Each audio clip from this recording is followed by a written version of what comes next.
Everyone, कैसे हैं आप सब। आई होप अच्छे होंगे। तो आज मैं आपके साथ अपना जो रूटीन की क्लीनिंग है वो शेयर करूँगी। पिछले 15 दिनों से मेरी हाउस हेल्प है जो छुट्टियों पर चल रही हैं, तो काफ़ी दिन से मैं ही काम कर रही हूँ। तो आज मैंने सोचा क्यों ना इसका वीडियो बनाया जाए, तो बस वही मैंने आपके साथ शेयर करना चाहा। तो शुरुआत मैं अपने किचन वाले रूम से कर रही हूँ। किचन से झाड़ू मैंने लगा लिया था, उसके बाद मैं रूम में आ गई थी। ये जो रूम है मेनली हमारा सुबह नाश्ते या खाने पीने के लिए यूज़ होता है। यहीं पर ही बैठ के हम लोग सब नाश्ता, डिनर, ब्रेकफास्ट जो भी करना होता है, लंच वगैरह सब यहीं बैठ के करते हैं। तो सबसे ज़्यादा जो रूम गंदा होता है, मेसी होता है, वो यहीं होता है, क्योंकि यहीं पे खाना वाना कुछ ना कुछ गिरना या बैठना उठना ज़्यादा यहीं होता है। तो सबसे ज़्यादा जो टाइम लगता है मुझे किचन और इस रूम में ही लगता है। तो यहाँ मैं झाड़ू कर ही रही थी, तो एकदम से मैंने जब ये छोटी सी वो हटाई, तो यहाँ इसके नीचे एक लिज़र्ड थी छोटी सी, और एकदम मैं डर ही गई। और उसके बाद मैंने वो लिज़र्ड पता नहीं कहाँ चली गई, मैंने उसे देखा भी, निकालना चाहा, लेकिन जितना मर्ज़ी निकालो हमारे जो है ना यहाँ पर जाली वाले दरवाज़े नहीं लगे हुए हैं, तो इस वजह से कहीं ना कहीं से वो आ ही जाती हैं। और जो कुछ ऐसी जगहें होती है, जैसे कि मैंने अब यहाँ पे एक अपना प्लांट रखा हुआ है, इसके नीचे पीढ़ी रखी हुई है, तो उस पीढ़ी के नीचे वो मतलब काफ़ी दिन से मैंने उसको छेड़ा नहीं था। ऊपर ऊपर से हम झाड़ू वगैरह लगा रहे थे, तो उसके नीचे आके बैठ गई थी, तो एकदम मैं डर ही गई थी। उसके बाद वो गायब भी हो गई। यहाँ पर फिर मैं अपना यहाँ का क्लीनिंग करते करते मेरा पूरा साफ़ हो ही गया था। ये रूम बिल्कुल लास्ट का रह गया था।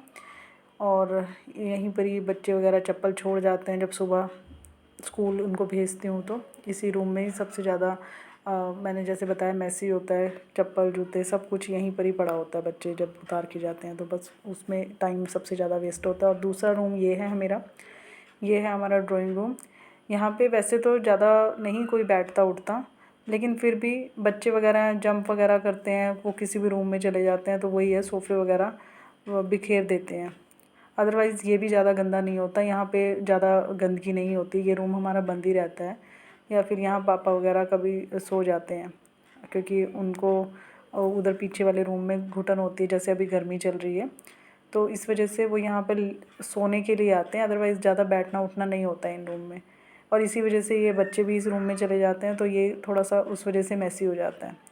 और ऐसा कुछ ज़्यादा गंदगी नहीं होती कि कुछ गिरा हुआ है या मिट्टी वगैरह चली जाती है। सिर्फ कपड़े, सोफ़े वगैरह के ख़राब होते हैं, अदरवाइज़ इसमें कुछ भी ज़्यादा गंदगी नहीं होती है।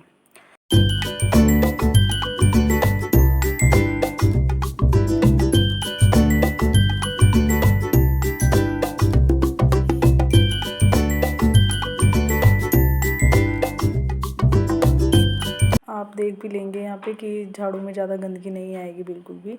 बस थोड़ा बहुत जो डस्ट वगैरह होती है वो आएगी, या बिल्कुल ही कुछ बच्चे गिरा देते हैं कागज़ वगैरह फाड़ के, वो वहाँ पड़े होंगे।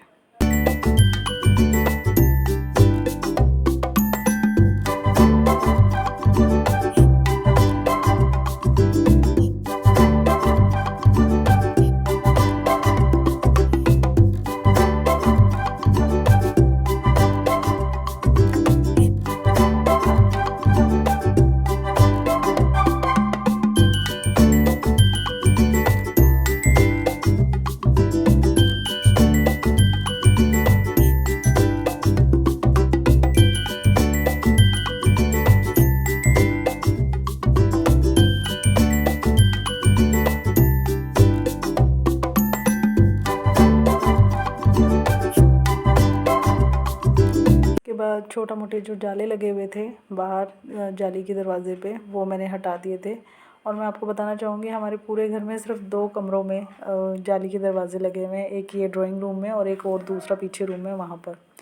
तो अभी मैंने वो लास्ट वाले 2 रूम है वहाँ पे अंदर से नहीं क्लीनिंग की थी, क्योंकि इतनी ज़रूरत नहीं होती है वहाँ पे। तो मैंने बाहर से उनको अच्छे से साफ़ कर दिया, क्योंकि वहाँ बच्चे साइकिल वगैरह खड़ी करते हैं, तो वहाँ थोड़ी बहुत मिट्टी वगैरह होती है। अदरवाइज़ वहाँ पे ज़्यादा गंदगी नहीं होती उन दोनों रूम में।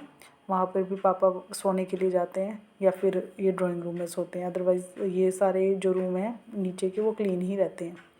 इसके बाद मैंने सीढ़ियों पे भी झाड़ू लगा दिया था। सीढ़ियों पे 2-3 दिन बाद झाड़ू लगाना ज़रूरी होता है, क्योंकि मंकी वगैरह आते हैं, वो कुछ ना कुछ खा पी के गिराते रहते हैं। कभी अमरूद पड़ा होता है या कुछ ना कुछ, तो बच्चे ना गिरे फिसल के, तो इस वजह से मुझे लगाना ही पड़ता है। और जब ज़्यादा गंदगी होती है तो ज़रूरी नहीं है कि 2-3 दिन का वेट करना पड़े, तो फिर लगाना ही पड़ेगा।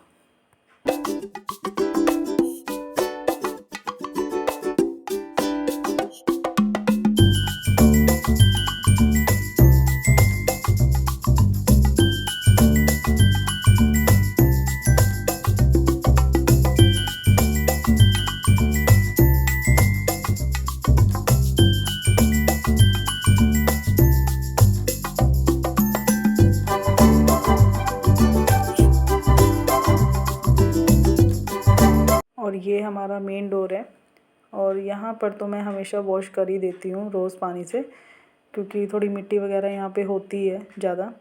और दूसरा, उससे पहले मैं झाड़ू लगा देती हूँ ताकि डस्ट पानी ज़्यादा ना लगे। तो झाड़ू लगाने के बाद ही मैं यहाँ पे धोना सही समझती हूँ ताकि पानी वेस्ट ना हो।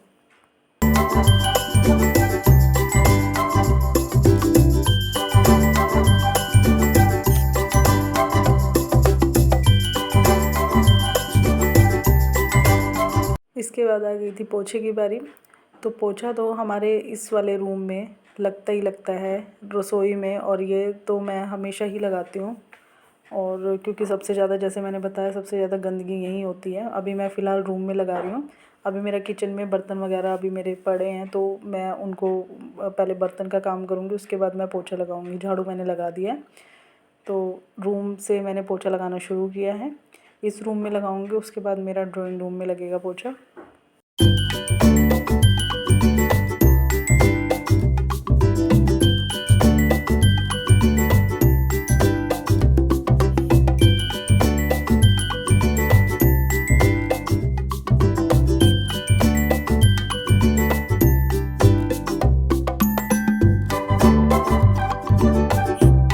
और भाई मैं तो वाइपर से ही पोछा लगाती हूँ।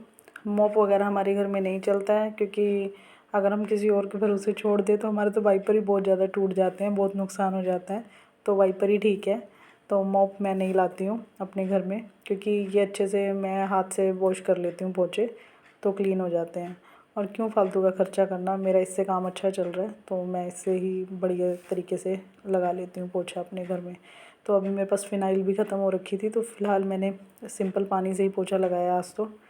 और मे बी आज शाम तक हस्बैंड ले आएंगे सारा सामान, तो उसके बाद फ़िनाइल भी आ जाएगी।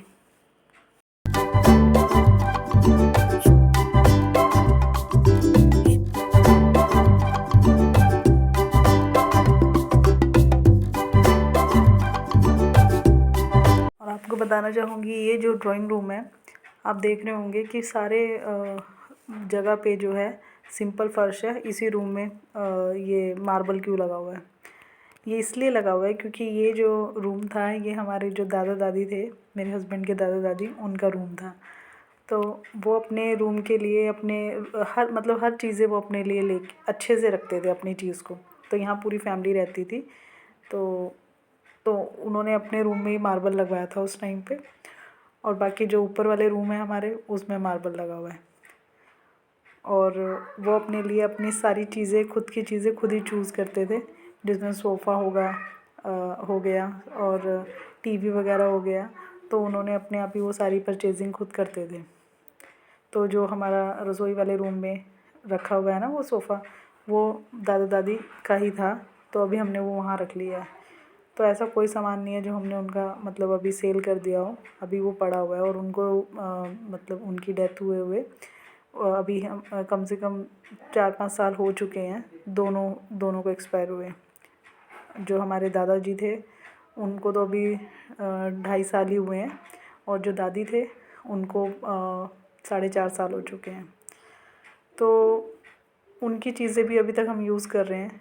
तो मेरे हस्बैंड बताते हैं, पापा भी बताते हैं कि ये 94 में बना था घर, जो दादा दादी ने ही बनवाया था।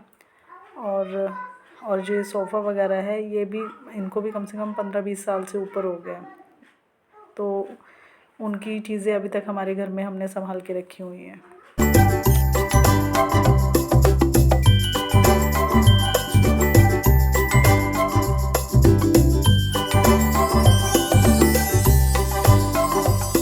और इधर भी बेड़ा जो है मैं पानी से वॉश कर देती हूँ, इस तरफ का एरिया पूरा और सामने का भी। और जो वॉशरूम है ये वाले, इनको मैं जब भी मैं कपड़े वॉश करती हूँ मैं तभी साफ़ करती हूँ, मैं रोज़ नहीं कर पाती हूँ। क्योंकि ये वाले जो वॉशरूम है, वैसे तो मैं ये वाला यूज़ ही नहीं करती हूँ, बट फिर भी इसको मैं हफ़्ते में एक बार ही साफ़ करती हूँ। बाकी मैं यहाँ से भी पूरा पानी से साफ़ कर देती हूँ, क्योंकि यहाँ पे थोड़ा बाहर के गंदे पैर आते हैं, तो मुझे लगता है कि यहाँ पे क्लीनिंग हो जानी चाहिए रोज़ के रोज़।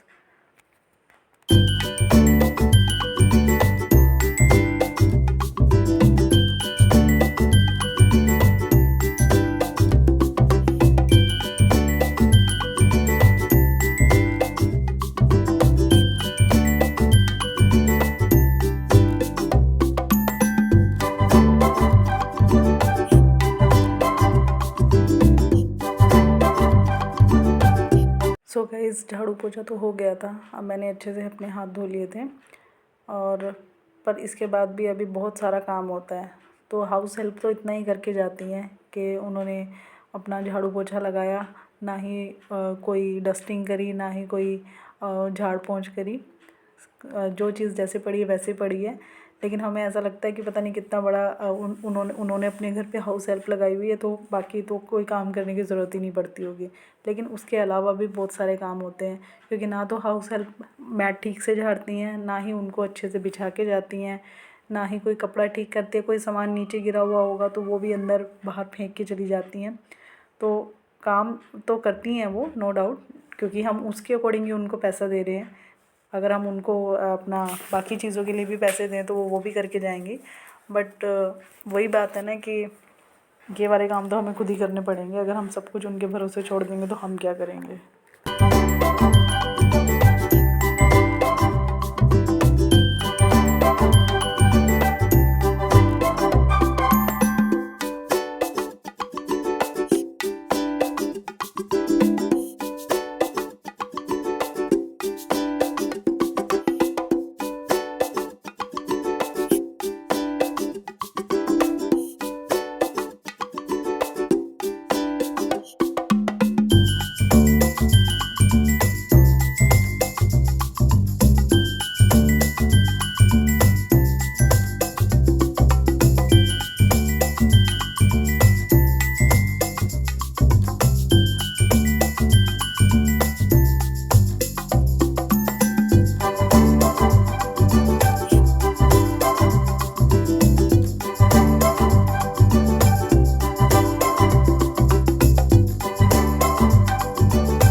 का व्लॉग इतना ही गाइस। अगर आपको मेरा व्लॉग अच्छा लगता है तो प्लीज़ लाइक कीजिए, शेयर कीजिए, कमेंट कीजिए और सब्सक्राइब कीजिए। And thanks for watching. Bye bye.